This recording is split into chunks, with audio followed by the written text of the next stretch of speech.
ആത്മീയ സമ്പത്തെന്ന് പറഞ്ഞാൽ അത് ക്രിസ്തുവിനെ പോലെ ആകുന്നതാണ്. അതൊരു തെരഞ്ഞെടുപ്പാണ്. കൂടുതൽ പണമാണോ നിനക്ക് വേണ്ടിയത്, അതോ കൂടുതൽ ക്രിസ്തുവിനെ പോലെ ആകണോ? ഈ കാര്യത്തിൽ എൻ്റെ തെരഞ്ഞെടുപ്പ് എന്താണെന്നതിനെ പറ്റി എനിക്ക് ഒരു സംശയവുമില്ല. കർത്താവെ, നിശ്ചയമായിട്ടും എനിക്ക് കൂടുതൽ അങ്ങേപ്പോലെ ആകണം. എല്ലാവരും ഈ ചോദ്യം തങ്ങളോട് തന്നെ ചോദിക്കണം. ഉദാഹരണത്തിന്, തിരഞ്ഞെടുക്കാനായിട്ട് ദൈവം നിങ്ങളെ അനുവദിക്കുന്നു. ശരിയാണ്, നിങ്ങൾ ക്രിസ്ത്യാനിയാണ്, വീണ്ടും ജനിച്ചവനാണ്, സ്വർഗത്തിലേക്ക് പോവുകയാണ്.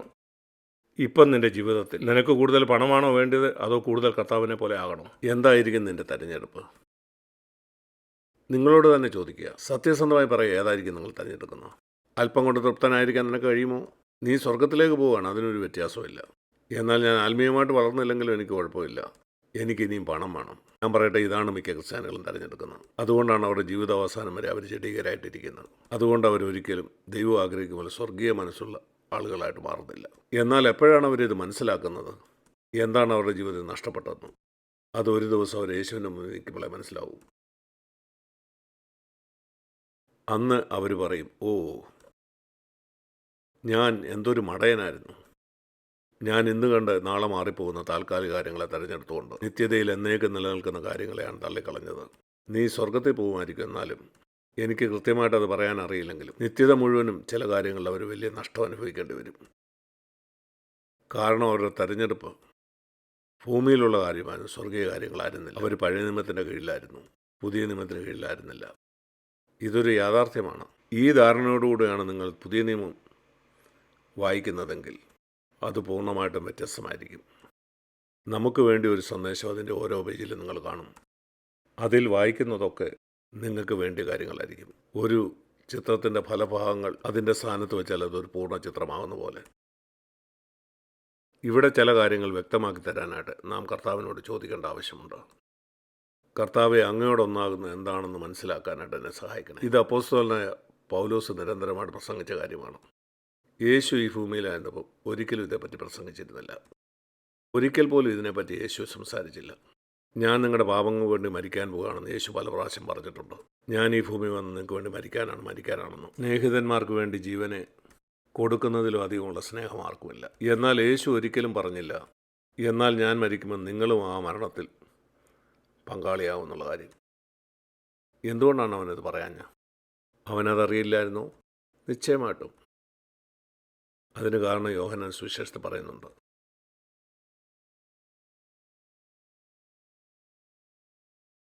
യോഹന്നാൻ്റെ സുവിശേഷം 16-ാം അധ്യായം 12-ാം വാക്യം.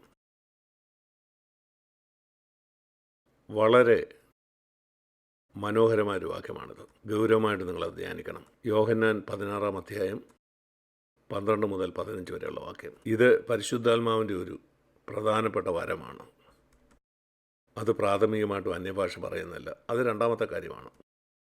ഇനിയും വളരെ നിങ്ങളോട് പറയുവാനുണ്ട്. ഞാനത് എൻ്റെ വാക്കി പറയാം. അത് ഇപ്പം നിങ്ങൾക്ക് മനസ്സിലാക്കാൻ കഴിയില്ല.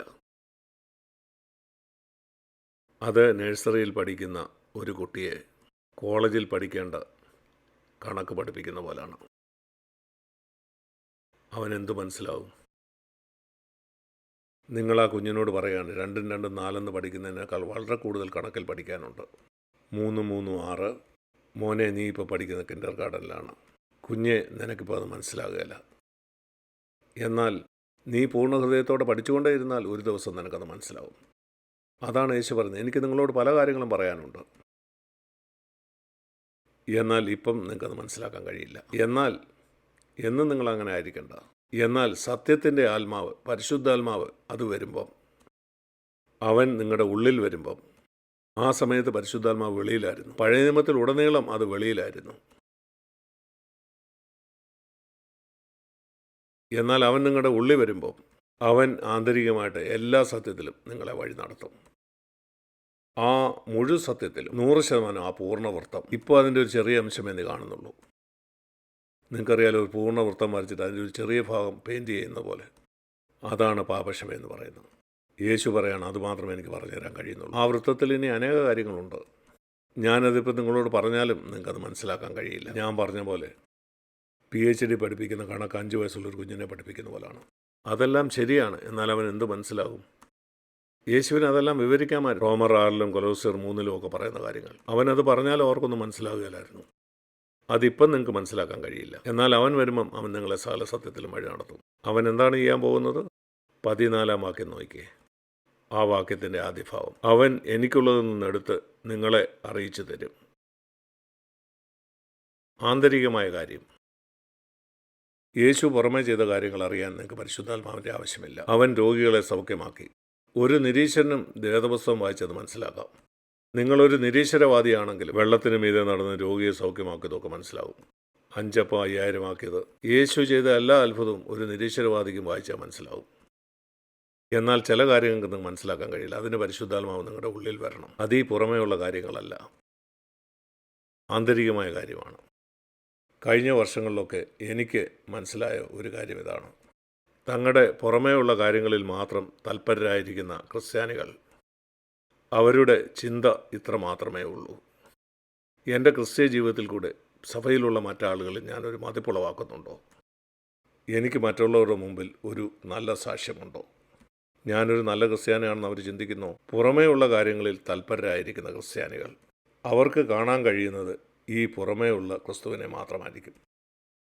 ശരിയാണ്, അവൻ ആളുകളുടെ കാല് കഴുകി, അവൻ കരുണയുള്ളവനാണ്, സാധുക്കളെ സഹായിക്കുന്നു. ശരിയാണ്, അവൻ അതെല്ലാം ചെയ്തു.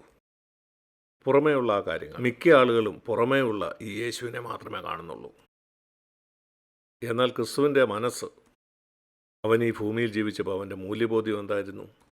ആന്തരികമായിട്ട് ക്രിസ്തുവിനെ പോലെ ജീവിക്കാൻ ആഗ്രഹിക്കുന്നവർക്ക്, അവർക്ക് മാത്രമേ ക്രിസ്തുവിൻ്റെ ആ ആന്തരിക ജീവിതം വെളിപ്പെടുകയുള്ളൂ. മറ്റാളുകൾ എന്ത് ചിന്തിക്കുമെന്നല്ല അവർ ചിന്തിക്കുന്നത്. നിങ്ങൾ നിങ്ങളോട് തന്നെ ചോദിക്കൂ, ആന്തരികമായിട്ട് കർത്താവിനോടൊപ്പം നടക്കുന്നതിലാണോ നിങ്ങൾക്ക് താല്പര്യം?